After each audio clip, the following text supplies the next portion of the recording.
وعلينا مركا شغونا أحسن أي ما أنت قبتين تلس كنا بسجود النساء وعلينا عبد الله محمد علي سنبلوشة هول في عن أياد أمد الصوماليات يقارن كبعض وهيسا هالكا بعشة كسيود جيس أياد هاي والوجو هاي هول كرنمو ده والوجو يقنا ما أنت واحد سميسي وحنا حر الله سمين وحتى دورك جاء أتصور نقطي هجانك نقط سودة هذا هرب السمين أي ما أنت سميسي بسم الله الرحمن الرحيم السلام عليكم ورحمة الله وبركاته غير تودي السلام يا دلهانتي ملك ستوى جوكتان سود دواد أصحابي سود دواد وقت الشويقة هذه وعن هذا واي هاي تريا هايدا نبسود دا نزا ما أنت هرتو وحو السميي وحانا حري لو السمين 10 عصب أيو هرتا ما أنت لقي تريا سنبلوشي سود دواد أصحابي مقالكا هدي أكسو قار لو دا أصحابت هذا وشير كله لايك تنصار هدي أنا عصب تهانا بيجكا فولو إنودا لكن كلام تنا جنار في يوتيوب كان كلنا عبد الحكيم ماستكو هالكا صوب بوقو سبسكرايب كنو صار جنبرلك الصفرو سودو هذا مركز أصحابي إذا هانتين با وياي طريقة هيدا نوسجود دا عبد الله محمد علي سنبلوشة ما أنت تروحوا دقي تاريخ أيوم ما أنت دقي رنتي حقيقة أو عن هرر الله دقين رنتي ما أنت مركي كوحها أرجع ay yani damceen in ay baabuur qarax ah ee magaalada soo galiyaan kadib markii laga hortagay duleedka magaalada Muqdisho halkaas oo lagu fashiliyay laba gaari oo qaraxyo siday bartii markaa qaraxyada ay ka dhaceen iyo meelo badan ayuu taliyaha si degdeg ah ku tagay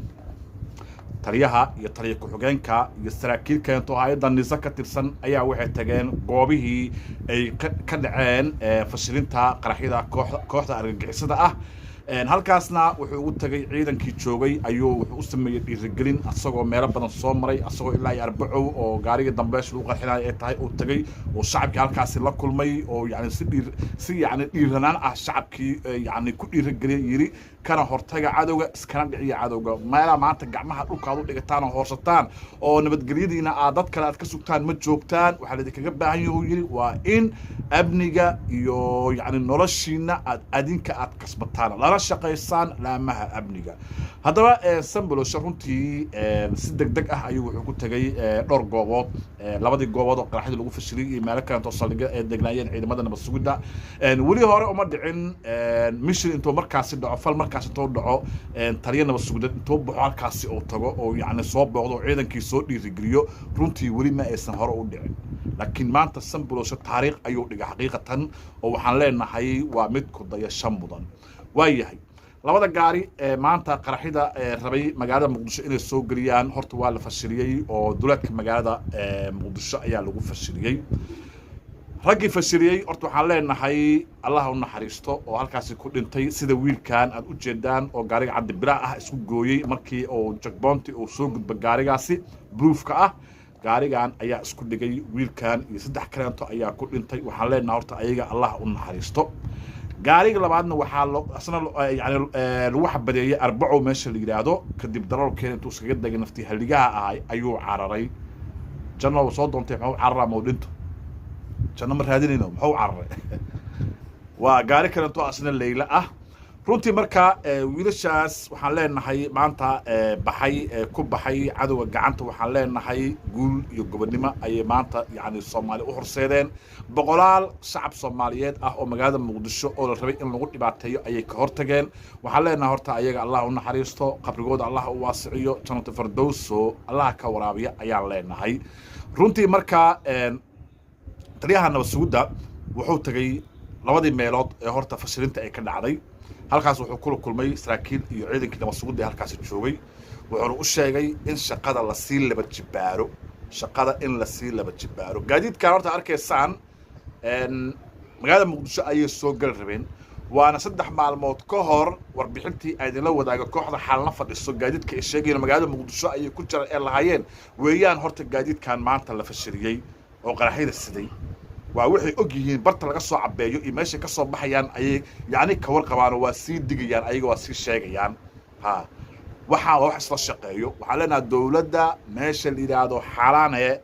waa inaad wax ka qabataan nimanka xalna fadhiyo ajaanibta ah argagixisada iyo ayaga waa is og yihiin waa isla shaqeeyaan waxa leenahay dawladda waa inay ka warqabtaa kooxdan xalna fadhiso ee had iyo jeer nabad sugudii iyo laamihii ammaanka waxaysan ogeyn mar walba sheegayo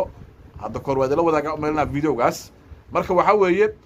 markii ay yani sidaas sheegeen ayaa madaxweynaha jamhuuriyadda federaalka soomaaliya xasan sheekh maxamuud wuxuu yani laamaha amniga u sheegay in feejignaan badan la sameeyo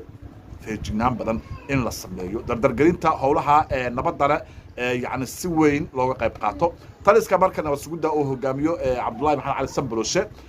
intaas waxay wadeen qorshe ay wadeen waxa la baarayay dowladka magaalada Muqdisho oo dhan ayaa la baarayay oo ilaa iyo waxa laga soo qabtay 30 argagixiso ah ayaa laga soo qabtay marka ciidanka feejignaan ayay ku jireen maadaama qaraxdaasi la sheegay 3 maalmood ka hor la sheegay qaraxda maanta la qabtay ama qaarkood la fashiliyay 3 maalmood ka hor markii ay sheegeen qorada UN-ka xalna fadhiso ciidanka nabad sugidda waxay wadeen markaa feejignaan dheeriya wadeen baaritaanona way wadeen oo xaafadaha qaar waa la baarayay sida magaalada duleedkeeda xaafadaha ku yaalo iyo deegaanada ku yaalo waa la baarayay xaafad kasta subaxii ilaa habeenkii ayaa la baarayay meeshaas waxaa laga soo qabtay uuraan 30 argagixisa ayaa laga soo qabtay waya maanta marka waxay damceen inay magaalada soo galaan checkpointyaal ayay soo dardareen gaarigan hore oo yani isqarxinayo cabdibilaha wiilka hor dhiganayo checkpoint ayuu soo dhaafay kii labaad markuu dhaaf isleeyahay wadada ayaa loogu gooyay gaarigan halkii ayuuna ku qarxay halkaasi waxaa ku dhintay oo ku shahiiday 4 wiil oo ka tirsan ciidanka nabad sugidda kii kaleento asna waa la xabadeeyay arbacow meesha la yiraahdo ayaa lagu xabadeeyay asna waa darawalka intuu ka degay ayuu carray asna magacid lagu qarxiyo oo wax garaafa iyo wax dhibaato ma geysan inkastoo xoogaa guryo kaag dhawaa iyo waxaas oo burbur u geysta qarxi markuu gaariga qarxay waxaa leenahay marka shaqo wanaagsan ayay maanta qabteen taliska nabad sugidda nisa waxaa leenahay Cabdullaahi Maxamed Cali Sanbaloshe howl fiican ayaad ummadda Soomaaliyeed iyo qarankaba aad u haysaa halka baasha ka sii wad geesi ayaa tahay waa lagu og yahay howlkarnimada waa lagu yaqaanaa maanta waxaad samaysay wax aan hore loo sameyn oo xitaa dhowrkii jeer aad soo noqotay hogaanka nabad sugidda aadan hore u sameyn ayaa maanta sameysay sidaas ayaa laga rabaa dhiirigeli ciidanka had iyo jeer ciidanka dhiirigeli nabad sugidda ka warqab meelaha saldhigyada iyo talishada iyo meelaha ay degan yihiin xarumaha iyo xerooyinka ugu tag ku booqo kuna dhiirigeli maanta intaa ma aysan dhacdeen haddii aadan dhiirigelintan hore aadan u sameyn lahayn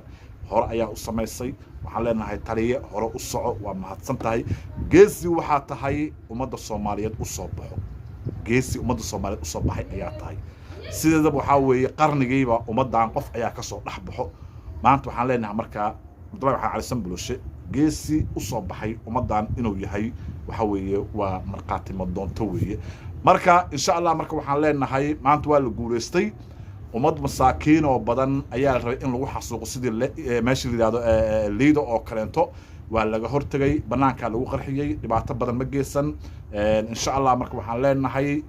ciidanka nabad sugidda meel kasta joogaan iyo laamaha amniga kuwa booliska dhammaan waxaan leenahay hal wada feejignaado hal laga shaqeeyo amniga iyo badqabka bulshada Soomaaliyeed ee ku nool